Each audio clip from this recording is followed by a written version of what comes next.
Top quality और consistent performance के लिए सिर्फ सिल्वर पंप नाम याद रखना। બીએસસી પર સૌથી પહેલાં સર મારે રિવ્યૂ લેવું જોઈએ તમારા પાસેથી બિકોઝ જે સમાચાર આવ્યા છે અને એક્સપાયરી એક્સચેન્જ થઈ છે એક્સચેન્જીસની, એટલે હવે મંગળવારે એનએસસીની એક્સપાયરી હશે અને ગુરુવારે બીએસસીની એક્સપાયરી હશે.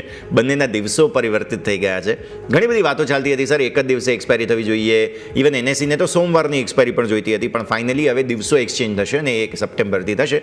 બીએસસીના સ્ટોકમાં મેજર વેચવાલી સાથે ઓપનિંગ થઈ રહી છે. ઘટાડે બાઇંગ કરશો કે થોડી રાહ જોવી જોઈએ ભાવિક સર?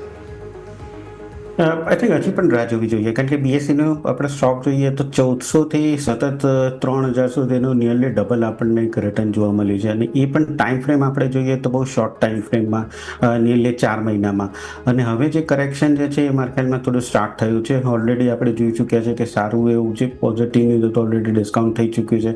મને લાગે છે કે અહીંયાથી પણ હજી કરેક્શન જે છે એક્સપેક્ટેડ છે કે કન્ટિન્યુ રહી શકે છે. નેક્સ્ટ સપોર્ટ જે આવે છે 2480નો આવે છે, એટલે અહીંયાથી હજુ પણ વેઇટ કરીશ. 2480ની આસપાસ આવે છે તો ડેફિનેટલી 2350ના સ્ટોપ લોસથી હું બાય કરીશ. બટ અહીંયાથી હજી પણ મને લાગી રહ્યું છે કે નવી પોઝિશન એવોઇડ કરવી જોઈએ. કન્ટિન્યુએશન જે કરેક્શન જે છે એ કન્ટિન્યુ રહી શકે છે. તો 2480ની આસપાસનો લેવલની વેઇટ કરો, ત્યાંથી એકવાર બાય કરી શકાય છે.